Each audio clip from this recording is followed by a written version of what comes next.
Welcome, one and all, from across the country. Today is August 6th, 2015, and this is our 36th Mastermind call. Appreciate all you guys for being on time. Most of you are on time, and the rest of you, thanks for showing up. In any case, we're really glad to have such a good turnout for these calls every week. Little bit of company news to start. Our CEO, Tim, had some information he wanted to share with you about the mailings. Go ahead, Tim. Okay, just a couple of things. I have this morning figured out why people are saying, can constantly having to ask us if their mailings went out. And I found that in my carefully constructed approach to making sure we're communicating accurately, I built a unique dead end for the process of sending out the mail notification on the letters. So that will be fixed, and I can't believe it took this long to figure it out, and I felt pretty stupid, but I always try to be honest about what's going on. So anyway, just to let anyone know, should you have questions about your mailings have gone out. They went out either Tuesday or Wednesday of this week.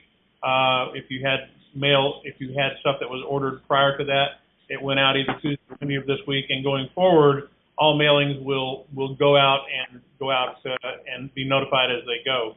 The other thing is, if you have been looking at the Mailbox Motivator order form, you may have noticed that we're now popping up the letters that you can order. There are 3 of them on there. As soon as we get some time, we're going to add 3 or 4 more so that you have options to choose from, and we'll take it from there. And we're going to try and, if there's any question at all, fill the form out and say, hey, please call me, and we'll be happy to work with you to try and resolve anything before any mailings get done and all that sort of stuff. So we're going to continue to try to hone this up. It's kind of a challenging thing to do, and we're trying to automate it as much as possible, and I think we'll get it dialed in. We're getting closer, but apologize for the confusion, and we will continue to do better. And that's Excellent. all about Excellent. that. Perfect, Tim. Nice and brief and concise. Right before the call, I had a mailing-related question that I referred. And guys, we mention this in every call, so forgive the repetition, but I think it's important. There's 4 partners, and then we have employees. The best way to get your particular question answered is to send an email to support@alltheleads.com and be as specific as possible what your questions, concerns, what you need help with, because all of us will read it, and our employees will read it, and the best person to help you will respond. It's just the quickest way to get an efficient answer to whatever your concern is. I also wanted to, hopefully most of you, we got a really good turnout on the first role play call yesterday.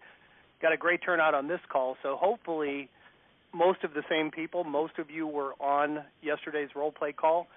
My partner Tim had a great observation afterwards that I just kind of wanted to share with all of you.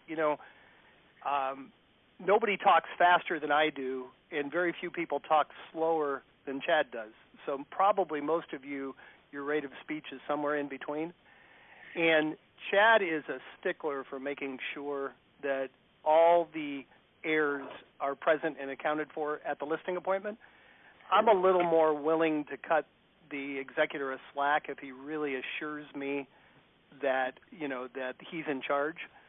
So Tim made a great point after the call yesterday that there's no one right way to handle any objection. It's got to be, you got to infuse your personality into it, and you got to tailor it to the person that you're speaking to. And that's why on these role plays, I think it's so important that we get more of you to participate. We don't want just Chad and I to be answering them all the time. We want to hear, some of you guys probably have way better answers and solutions to these questions than we do. You're out there doing it every day. So the couple points Chad made that I just wanted to reemphasize, though, having a answer or having several answers, regardless of what comes up, is really what gives you the confidence to be able to handle any objection. My original mentor taught me years ago the best way to handle an objection is to answer it before it ever comes up. And the more you come across with confidence, and a couple things that were mentioned on yesterday's call also is that, both Joel and Chad mentioned several times, have your why in place. And if you come from a good perspective, if you really come from a perspective that you're really trying to help the people, that'll come across, and they'll listen to your answer, regardless of what it is. So, Tim, I paraphrased you. Is there anything you want to add to that? No, I just think that in the future, and I think it's important to know that we're going to try and do more of this on the calls, we'll all take a shot at replying to that role play, and there may be multiple approaches that each of us will have, and each of us has a different style in terms of how we deal with people.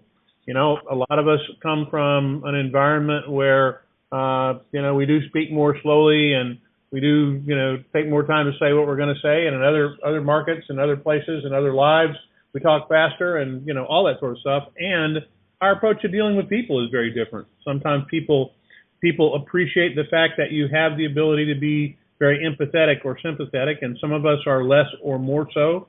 Some of us are very much focused on simply getting the facts out there and appearing highly professional. Any of those things are wonderful, and all of them work with different groups of people. So we're going to try and give you as many options as we can. So when you're on the role play call, if the first response you hear makes you say cringe and you're uncomfortable and well, that's not something I'd ever say, keep listening. We'll come up with something that you would feel comfortable with. And if we don't, that's when you raise your hand and say, hey, wait a minute, I wouldn't do any of those things, and here's why, and then we'll take another whack at it. We're here to do this for you. So force us to do it the right way, and we'll try and be better at giving you multiple options to pick from. Excellent. Yeah, all in all, it was a great, it lasted an hour. We had 3 or 4 agents participate. Joel was a great contribution. So that's off to a really good start. And for now, we're going to do it at least on a monthly basis. I think we're going to keep it to that first Wednesday in the month every month, and possibly expand it in the future. Joel, for the people that missed the call, can you tell them where, I believe you sent it out to most of our subscribers. Where can they find it if they missed it? Everybody got an email last night with the recap, so you can click on, there's 2 different links. One will take you to the subscriber resources page where it's embedded in an MP3 player. The other will simply download an MP3 file that you can drag onto your phone. So everybody should have that in your inbox from last night. Perfect. A reminder again, guys, we have one person in the question queue already. If you have a question, comment, anything you want to add to the call, hit *6 at any time. Chad, do you have any additional news that you want to bring from the training perspective or anything else? No, you guys were pretty comprehensive. I guess the one thing I would add is, regardless of the language, when you hear, I think the framework of what we teach is the most important thing. So different people are going to say different things in the way I say it or you say it or Tim says it. However, the order, it's success, I believe, is doing the right things in the right order. So the order that you hear me go through when I role play of finding out if there's a motivation, what's the family dynamic, there is actually a home for sale, then setting the appointment. Just like the FSBOs or expireds, I believe it's important to do things in a certain way and ask questions in kind of a linear, like in a certain order to get that information so you can offer the most value. So everybody's going to have their own spin on it, but I would say pay attention to the framework of the role plays that we do, because that's a pretty deliberate process the way I go through it. And there's a million different ways that a role play can go, but each time I try to build rapport, and as soon as that's done, I set the appointment. And then after the appointment, you've got all the time in the world to learn everything else, ask good questions, do all that. So. All right, great. We only have, this is going to be a short call. We got one question. I'm going to go ahead and turn it on. Somebody out there must have another question. Hit *6, please, and get into the question queue. In the meantime, we'll start with the first question. You're up, area code 716. How you doing? I'm doing good. This is Josh from Buffalo. How you doing? Hey, Josh. Great. Welcome. I just got a quick question. I am the cool thing about my letters, we have the attorneys on them because we're a big attorney state. We're New York. On the envelopes, should I put something on the envelope saying confidential or regarding the estate of blah, blah, to get the attorney to open the letter? Yes, and you can actually, we provide the docket number too, Josh, so you can you could even put, at the very top, regarding docket number XYZ, whatever it is, and try to make it look official. You're pretty much guaranteed to hit a mail opener first, and then he or she is going to push whatever is, the attorney needs to address to them. So what I would do, and unfortunately I haven't done it because I don't have attorney information in Virginia, but I would reference the estate of as well as the docket number.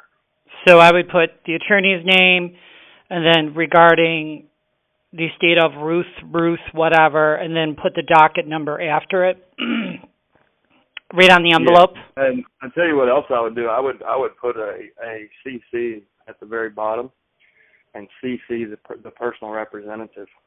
Whether you do or not, I would still put that on there so the attorney sees that it was communication that went to both him and his client.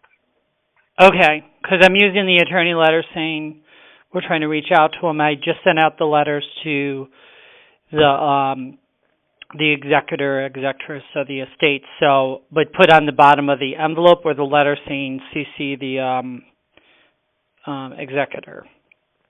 At the bottom of the letter, just after your closing, just put, CC Mary Smith executor or Mary Smith personal representative. Okay. And in that way, any admin assistant or anyone who gets that is going to go, oh my gosh, Mr. Attorney needs to see this, because it looks like it's official mail, and really it is. Okay. So on the outside of the envelope, just put their name or the attorney, and then the estate with their whatever that doc number is, right on the envelope, and that will get it open. I don't know that I would put it on the envelope. I would think that anything that's hand addressed is going to be opened by an attorney. Okay. But you may put, the firm name and then care of, CO, the attorney name, so the right person's opening it. Okay.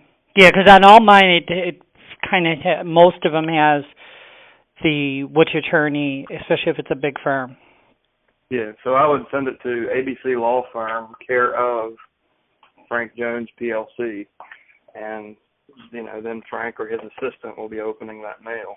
And then when they see the docket number and they see that you've CC'd their client, they're going to take the time to read it. Okay. Okay, great. Josh, congratulations, by the way, because we tell 100% of our clients to do both. Contact the executor and the attorney. And the ones that have, we've had some incredible success stories like Paul Hayhurst up in Central Florida area. I think Sandra Marconi in Houston, Texas has done very well with it. But most agents don't. It's, work both ends of the data. There's that executor is good for a listing, but the attorney can be good for, multiple referrals down the road. So, Josh, are you calling and mailing or just mailing? I just got Monday. I'm bad, I admit it. 4 months worth of mailers out. Okay. So my goal is by Monday to get August out, but this week I'm getting all the attorneys out for their first letter. Good. And then by next week get the second letter out, and I'll start calling people that I'm able to call. Excellent. Chad, you had a comment? Yeah, I was just going to tell Josh, I've added you to the All the Leads Procrastinator Closed Facebook group. Okay. It's a procrastination recovery group that we're starting. No, what I was going to say, a good point, if you are always going to be mailing the attorney and the executor, I would probably drop that CC line on the executor letter too and say CC Frank Jones attorney.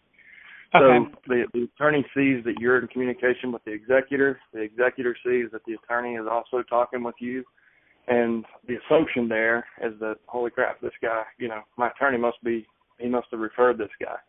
Okay. So the attorney, my client must have already chosen a realtor. Okay, that's a great idea. Another interesting point, Josh, that you made in getting the envelope opened, it's kind of a 180-degree approach from the executor. I shared with my partners recently, I got a piece of cold mail, wanted to know if I wanted to list my house. It was very, very sloppily addressed. On the envelope, he put an Incredible Hulk sticker. I thought maybe it was from one of my grandkids, and then in the text of the letter, he misspelled a couple words, and I can't decide if it was really stupid or really brilliant. We had a guy pepper our neighborhood one time with signs that said "I want buy house," and it was the same thing. Is that really good marketing or just really sloppy? But the point being, if you're sending to an attorney, you want it to look very professional. If you're sending to an executor, you want it to look like personal mail. So, my question is, when I send to the attorney, should I handwritten the envelope, or should I have, because I have my secretary type them out? What do you think, Chad? I think they should be handwritten, just knowing what I know about direct mail. Okay. So Chad, you overruled me a bit there, and that you got more experience than I. The letter should be professional, but the envelope, you want it to get opened. You think they should be handwritten also? I think so. Okay. I think, if it's lying in a pile of, 100 letters and white number 10 envelopes, and it's a greeting card envelope with a hand or an invitation style envelope even, what I'm sure attorneys' offices get stuff like that all the time. So it's going to be open because they think, well, this isn't business to business mail. This is, business consumer to business mail. So that's just Makes sense. Okay. All right. Great. Thank you. Anything else? No, that's all for now. All right. Great. We have someone. Good job getting the mail out. Yeah. Congratulations. Better late than never. Yeah, it was a huge relief, but I noticed a lot of opportunities I missed. But live and learn. John, there's the shelf life of these things is so long. Yep. Like, you'll be surprised what you get out of it. Just going to say that one of our most successful agents, Tamara in Iowa, when she ordered her leads, she ordered historical leads, and she got 5 listings right away from leads that were 2 or 3 months old. So the shelf life is great on these. You'll still get business from the ones that you waited to mail. That doesn't mean everybody should wait. You want to catch the ones that are ready in the beginning, and you also want to catch the ones that that aren't ready for a few months. But anyway, congratulations on getting started, and thanks for the question. Thank you. We have one other person in the question queue with Remax. Again, anybody else, hit *6 if you would like to ask the next question. Remax, area code 805. You're up. Yes, Jim, this is Harold Powell. Hey, Harold, welcome. Hey, just so you know, you have to hit *6 and then 1, because I was doing that yesterday, and sorry. I couldn't get in at all, and I was like, what the heck? So thank you. I did not know that. We will change our suggestion. Thank you. Okay, no problem. Yeah. So my question one is, do you already have scripts for outgoing calls that you typically have? Is there a way? Is there something that you already have set up on that? Because I noticed Chad kind of had his script of things that he would typically go through. Is that available somewhere online? By the way, I think you're our newest client, right, Harold? When did you sign up? Yeah, I just signed up the other day, so yes. Okay, so I was on the first call yesterday, so yeah, I'm sorry, I may be asking stuff that I should know. Not a problem. Go ahead, Chad. So Harold, I sent you an email yesterday. The first thing you want to do is go to the subscriber resources area. Okay. And you'll log in using the password that you set up. There's 5 videos that we call fast track videos. Okay.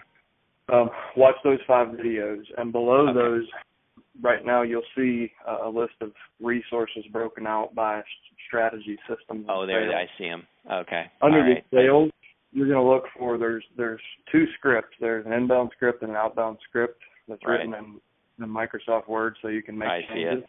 Okay. There's also an audio player just below that has an inbound, or has a role play with me as the agent and me as the executor. And then the call from yesterday is on there. There's another document called the Probate Seller Interview Sheet. I see that. I made it in Microsoft Excel, but that basically follows the structure that I go through when I role play. Okay. Those questions are in the same order that they would be in most of my conversations. So you can kind of use that seller interview sheet as a guide as you're going through the script. Okay, great. So the only other question that just kind of comes to mind is I have come across where people say, you know what, I'm already working, or I have a family, we're working with an agent. Now, granted, let's say they don't have the full authorization yet from the court yet, but they've kind of already or they have a family friend or something like that. What typically I don't know if that's in your scripts or not, as far as resources, but that's one we didn't get to yesterday.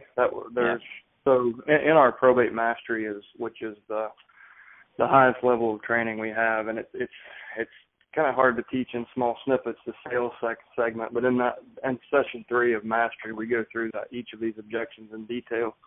Okay. And one of them is that. So inevitably you're going to hear, well, Mary Sue from church has been our neighbor for 40 years, and we feel bad. Right. We need to listen to her. And it's just, that's where getting real clear on your what I call probate USP, like offering what value you offer. Okay. And just being really confident you'll prevail.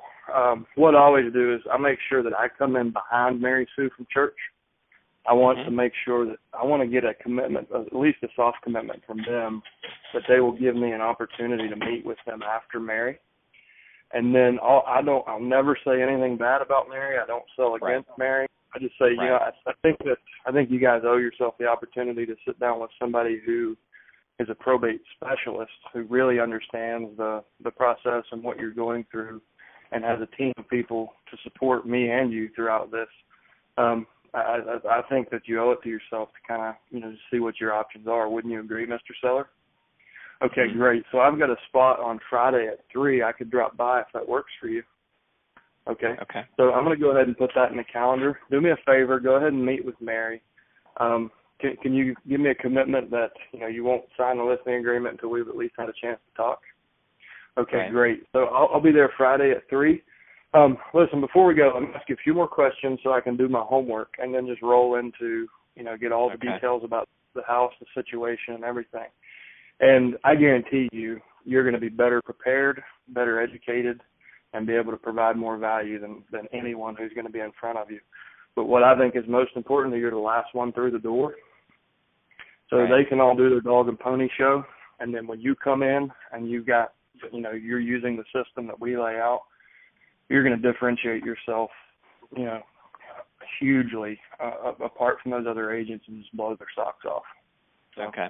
And Harold, the main distinguishing, I always, when I initially talk to agents, I always tell them agents think probate is a whole lot more complicated than it is from an agent perspective. Just put that team of people together. Your estate liquidation company, your investor, your clean out person, and your contractor. And I guarantee you, if Mary Sue is a general agent, she knows those people, but she's not going to show up with a presentation with the names and information and all the people on her team. So that is such an easy way to distinguish yourself, that you've got, regardless of what their needs are, from quick sale to complete rehab, you can help them. To me, that's going to set you apart right away as somebody that is really thought this out and it really is a probate specialist versus someone who's just a regular realtor. Right. And Harold, 60% of the time you won't use any of those team members. So, as far as after the listing is signed, because they'll clean the house out themselves, they'll do some light repairs themselves. But the perception of that, the value of having that kind of a safety net is huge. Most people, by understanding that we have an estate sale company and we can do literally everything as far as cleaning the house out. Very, very seldom to actually use an estate sale company, but knowing that kind of spurs them into action. I've worked with families who have just let homes sit exactly the way they were when mom died for 2 years. And just by knowing that we have an estate sale company, if it gets overwhelming, spurs them into action, and within 2 weeks, everything's gone. Mm-hmm. And so it's a lot of times they won't even use it. It's just such a huge value add piece. You just layer in all those. We can bring cash offers. We can help you get the personal property sold for the most money. We can help you rehab the house. We can do da-da-da-da-da-da. And I almost guarantee no other agent is presenting it that way. Okay. Most agent presentations are me. Right. So that is part of your pre-sale component. In other words, it's maybe on a page where it kind of does a simple either diagram or photograph, or showing the different components that you, like you said, value add to that you bring to the table that again differentiate yourself rather than just being a verbal, but it also is somewhat of just a one-page type team representation of things you can do for them. Yeah, if you look at the probate options letter, that's probably the simplest bullet point form of what we teach.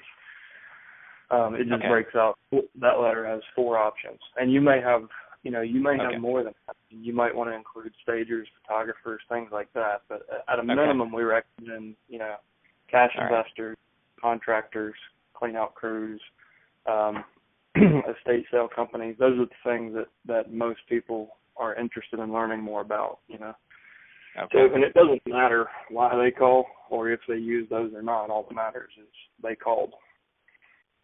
Right. Okay.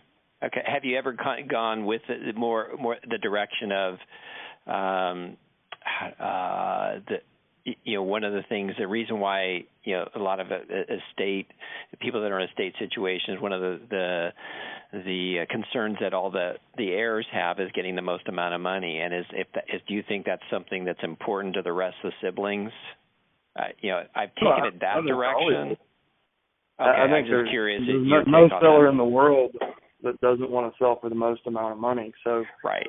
And that's what we do. We kind of wrap those options and all those key players into that statement. So, we can help you get the home repaired, renovated, cleaned out, and make sure you get the most amount of money in the shortest amount of time on both the real estate and the personal property. Okay. So that you can satisfy your heirs and siblings. Because I was thinking from the PR's perspective, they probably have a lot of, like you said, a lot of pressure to perform and represent the estate in the best possible fashion. I would think that, although you also mentioned that some of them just want the money quick. I mean, a lot of them just are looking for the cash, or a percentage of them. I shouldn't say a lot. A percentage of them are looking just for the cash investor. Yep. So, and that's you'll when you watch the fast track videos, you'll hear me talk about the probate USP, and that's just one fluid statement of you rolling everything we've just talked about into a really smooth, confident statement that happens during the front of the conversation. And once you get that polished, it's like, instant rapport building. Once they understand where you're coming from and what you actually, what options you provide them, it's just like it breaks down walls and moves mountains. People are just like, oh, my God, this is the greatest thing ever. How did I not know about you? Okay. All right. Great. Thank you, sir. We have one more question. Thank you, Harold. Appreciate you being with us, and thanks for your great questions. Barbara Gregg, you are next. Is that Barbara or is that her assistant? Barbara? Hi. Hi, is it Barbara? Hi, can you hear us? I can. Hi, it's Francine and Barbara. How are you? Hey, great. Good. Quick question. Now that we received all of our leads, we're going through them, and we don't see a property address attached to the leads. So you should see the deceased last known address, and you'll see the personal representative's address. The only addresses that we see are the PR, which is the personal rep, and then the attorney, but I don't see any other addresses anywhere. The very first column, I believe, and Tim could probably tell you better, the data should be the last known address of the person who passed away. So the other list I got had that. This list does not have any address on it. Huh. Okay, well, that's Tim, that's a data problem. We'll get that cleaned up for you, correct? It is a data problem, but it won't affect you guys. Really, the deceased last known address is one of the least relevant columns, because you never know. That's not necessarily the subject property. It's sometimes a family member's house, a nursing home, an apartment. Don't ever assume that that's the house you're trying to list, because there's a million different scenarios. So it doesn't really hurt you. As long as you have the personal representative's address and the name of the deceased, so you can reference the estate of whoever, the deceased. Yeah, however, if there is a data problem, we need to know about it if something is in there. But if you'll just drop an email to support, let us go take a quick look and see if there's a reason it's not there. Oftentimes, it depends on something may have happened in the court. The court may not be including it anymore, and we need to know about that. We have the system and the process relatively automated, and we inspect every file before they go out. So I need to know if we're missing something that we need to add to our inspection process. So we'll definitely check it out. If you'll just drop us an email, we'll take a look. Okay, we just weren't sure if it was necessary, if that was the actual property address that we would be trying to represent, or if, what it was. So we don't necessarily need that address. It's just, but we'll look into it. You'll look into it for us. I'm really glad you brought it up, because oftentimes that's a misconception when people get their list. They see that last known address. They may make the assumption that wherever that address is where that person, the property was.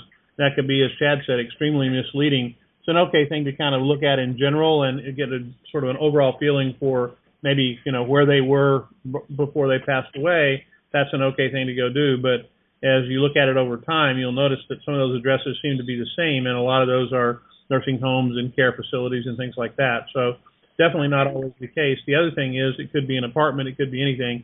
Just tells you what their legal address was last known, and that may or may not be what you're looking for. Then I guess my biggest question is every one of these leads, do they have property attached to it? Do we know that for sure? We don't. We don't know. Okay, so it's just whoever's going through the probate court process. We don't know if there's any property attached. Yeah, you'd have to actually dig in and check to a more significant level to do that. The idea here is that it's everything that is going through probate. And Chad, you've got a statistic of how many typically do and don't. You often quote that, I think, on some of these calls. What's the percentage? Based on census data, it's 65% of Americans own real estate. And I've tracked it in my market. It ranges anywhere from 65 to 74. Jim tracked it in his market. He's closer to 80 or 90% of his probates having real estate. So it varies by market. It also depends to what extent the real estate has already been covered and or settled outside of probate with a trust or other documents. Some states are more intense on that than others. Unfortunately, it's crapshoot, and we can't tell you those answers, at least today. As we continue to do more and more of this work, we're always striving to look at it better, and I know that nothing would be better than and would add more value to the leads to be able to come back to you and say, this is a piece of property in a probate, and here's the address of that property. Now you've got pretty much all the targets sitting there in front of you. You can really do your research. Unfortunately, we don't do that yet, and we may offer that as a value-added service going forward. You can count on us continuing to get better and deeper in this. Occasionally you'll get surprised. I had one down in Miami that had 4 properties involved, and it was none of them were the last known address. So, and Chad always makes a good point. Regardless of whether it's property or not, it's always an opportunity to brand yourself. We had an agent about a month ago say she reached out to someone. I don't even remember where it was. I think it might have been in New York, and they said, well, no, yeah, I am the executor. There's no real estate. And she got in a conversation, and the lady said, well, I am handling a probate for my mom. Can you help me with that one? So you just don't know where a real estate conversation is going to turn into business. So anytime you're speaking to the executor, it's an opportunity to brand yourself as a probate specialist, even if there isn't real estate. As Chad said, in my area, it's 90% plus. I think the lowest we've heard is in some of the big cities in New York. It's about 65%. So most of them are going to have real estate, but not all of them. And like Tim said, at this point, there's not any real way to know for sure. Okay, perfect. That's what I was wondering. Thank you very much. You're very welcome. That looks like the last question of the day. Anybody else hit *61? Thank you, Harold. *61. We got time for one more question, or we will wrap it up on time today. Good call, guys. I'm increasingly encouraged by the participation, the different questions we're getting, and the different people that are participating every week. So I think, partners, you have anything you want to add, or should we all get back to work? Let's get back to work. Chad? Good. Nope. All right. Thank you, guys. Get out there and put what we've talked about in practice and come back with a win and a good question next week. Thank you all for participating today. Make it a great week.